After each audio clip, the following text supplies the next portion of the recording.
Okay, so let me switch over to Alex was here next, Yeah, right? before you do that, Michael, my opponent asked me to actually check in at 8 o'clock.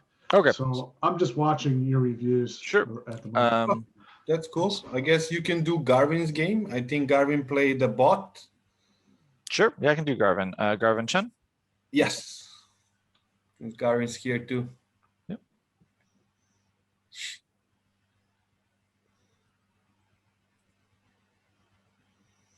Okay. So there's a bot So playing I'm going black. to take off. Thanks for the review, Yep. Michael, and see you later, Milan. Yep. Take care, guys. Bye. So Garvin was white and the bot was black. Let's move through.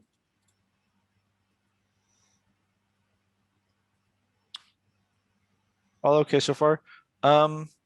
It's hard to say that this is, I mean, I'm not going to bother. I won't bother too much with the bot's mistakes. This is something you don't see too often because I don't think it puts enough pressure on this E3 stone. But I think that this F4 stone really should be at G4. It gets white a little bit more territory and it puts white in a better position to expand. Where if you have the stone here, now black gets to seal white in pretty well. Whereas if you play like this, now white gets the Hane. So G4 is G4 is a little bit better placed.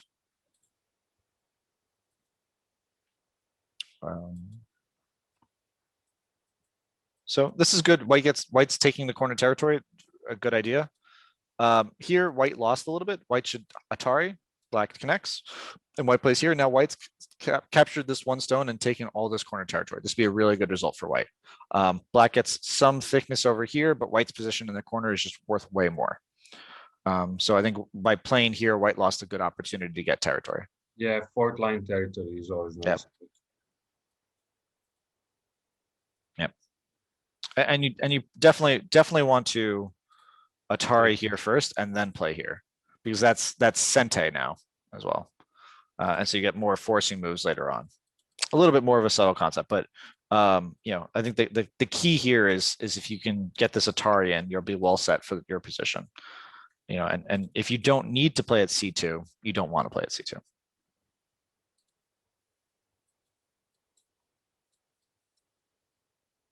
This move is a little bit small now because it's not forcing on capturing these two stones. So when you're looking at the points, it's really only worth 1 or 2 points. And this early in the game, 1 or 2 points is not enough. You need to be playing larger moves like a corner move over here or an invasion over here or another corner move down here. One of those types of points is really what you should be focusing on right now. And Garvin, if you have any questions, feel free to ask. So all this is okay. Maybe a little bit questionable with this move. I think it gives black an opportunity to connect underneath. Because the ladder looks like the ladder is okay. Just see real quick. Yeah. Yeah, but it looks like the ladder is good for black. So if the ladder is good for black, this result for white is not going to be good because black's got in the corner, and now black also prevents white from getting a strong outside position.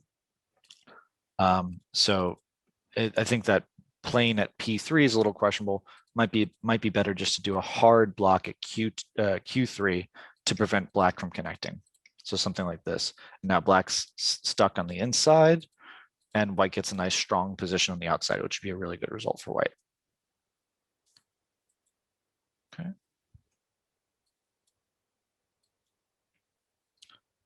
So unfortunately, this move at Q3, it's almost better if it wasn't played, because now black gets to very cleanly connect its groups up. And so what you'd rather play would probably be something like this, where white gets a little bit of influence on the outside and black gets the territory here, but now white can get Sente. Unfortunately, if white plays here, this position is really weak. There's not, this stone is way too close to these 4 stones. These stones are not being used efficiently. When we talk about stones that are efficient, we say the empty triangle is not good shape. Garvin, do you know why the empty triangle is bad shape? If you're not there, it's fine. I can answer it. But does anyone want, David or Milan or Alex, any idea why the empty triangle is bad shape? Because it's just about as strong as the diagonal without the extra stone. Potentially, but I that's not. I'm looking for a more specific answer. I'd Not say helping too either, no. concentrated. Not too concentrated. So those are words we use to describe it, but there's a distinct go definition that would be helpful here. Alex, what were It's you gonna not say? helping get an eye. It's not helping it. Okay, closer. So let's use these 3 stones here for black versus these 3 stones for white. What's the main difference between these 2 groups? The number of The number of liberties. liberties. Yeah. I am more efficient with my stones in a line than I am with them being in a triangle. Now let's take it one step further. Let's do this the same shape that white has over here, right? And we have 4 stones here, 4 stones here. There's 10 liberties for these 4 stones over here. There's how many liberties for these 4 stones here?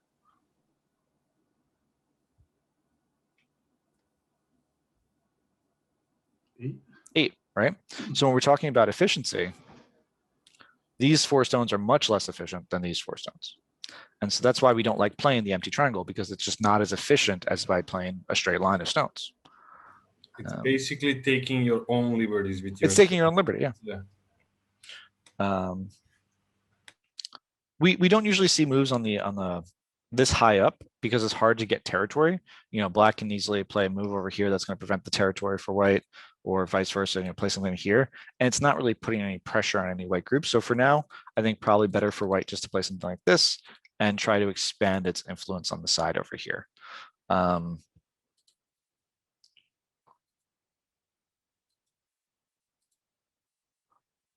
So here's a really nice opportunity for white to use the strength it does have here. Let's see if white captured on it. So this is fine. This is a good move, but let's see it. So this is questionable, right? Because this is white's strength, right? What do you do with strength? Well, you use it to attack. So in theory, your stone should be here because you want to push this black stone into your strength over here.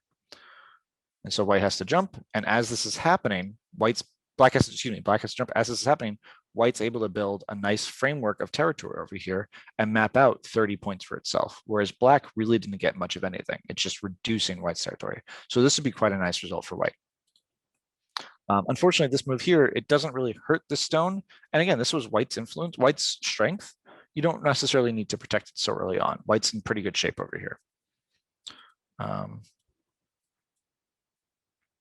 You know, now white has even better shape. So coming back and playing here would be really good. You know, it's possible something like this could happen, and white could really solidify this territory here and leave black in a not so great position over here. Protecting here is not that big.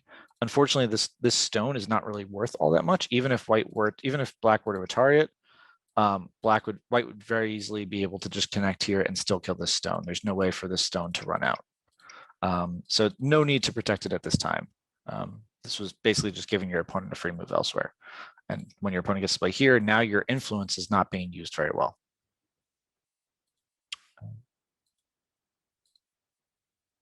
Again, you know, you want to, if you have your biggest friend and you have yourself who's a scrawny guy, I'm talking about myself.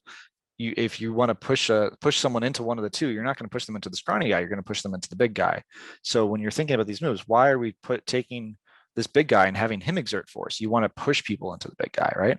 And this is kind of the wrong direction of play. We want to push people from this side into white's strength over here.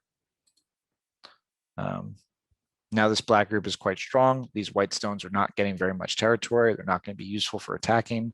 They're just not really placed particularly well, right? And it kind of goes back to that idea of, well, okay, I have a strong position here. Let me use it to attack. Again, protecting the wrong side. This is your weak side over here. You definitely want to come back and protect it.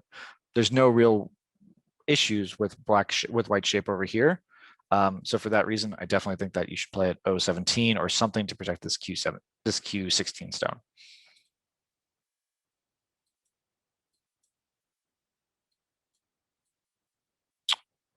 Black should definitely Hane here. The only reason why you wouldn't Hane is if you're afraid of the cut, but this stone can very easily be laddered. So definitely Hane here. This is, again, going back to that inefficient shape we talked about, right? Like, we'll take a look real quick. how many liberties does this 4 stone have? These 4 stones have. It has 2, 5, 6, 7, 8, 9. Slightly more efficient than this shape down here, but not as efficient as just 4 stones in a row, which have 10 liberties. So again, just this is not the type of shape that you want to be playing. I know that the computer played it, but still really good to know.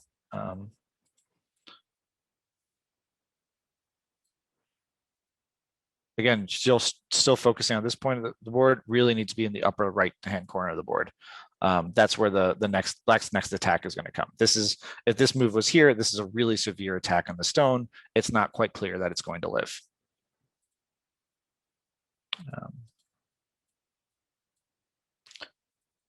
Just, pointing out that there is a double Atari when you play here. So if something like this happens, this would be a really nasty fight for white. These 4 stones in the center are completely cut off. Black's entirely connected here. So this would be a really good result for Black. In the game, Black just extended here. White's always going to have that weakness here. So at some point, White's going to need to come back and protect. But when White does that, that gives Black the opportunity to play here. So this is definitely shaping up to be a much better game for Black at this point, because White spent so many moves over here without protecting its weak stone in the upper right.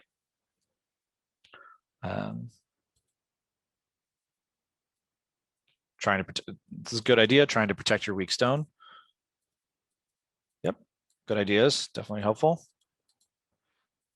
So I definitely think that, I can see what White's trying to do here. It's trying to protect its group, trying to build eye space. The problem is when Black plays here, it's going to be really tough for White to live. White plays here, Black plays here. Something like this might happen. But this is unfortunately not living. It's not good shape. It's going to be maybe 1 to 2 points, whereas Black's gotten a really strong position here, taking away territory over here. This is going to be a really good result for Black. And this is really good shape to know. This 3-3 point is the Q's, I would say, like the Q player's bane, right? This is the bane of the Q player's existence, is 3-3 point against playing against stronger players, because there's not really a good way to protect against it. So because of that, I think that rather than play these moves on the outside, I think at this point you need to come back and just protect and just live. White might get might not be able to get outside, but as long as your group's alive, you'll be able to get some amount of points out of it.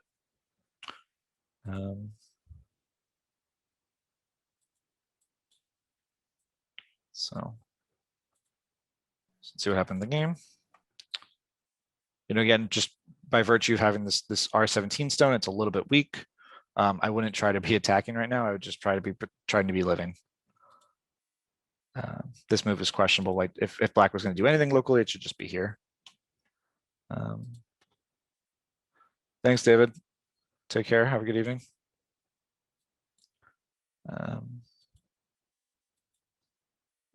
So yeah, all these moves are probably forced, but again, we really need to be looking at this R17 move here. I would say that this move is unnecessary because White cannot cut. So if this was to be played right now, it wouldn't matter because this group would be able to connect back to these stones here. And similarly, if you play like this, there's not enough liberties for these 2 white stones to cut off these 5 black stones.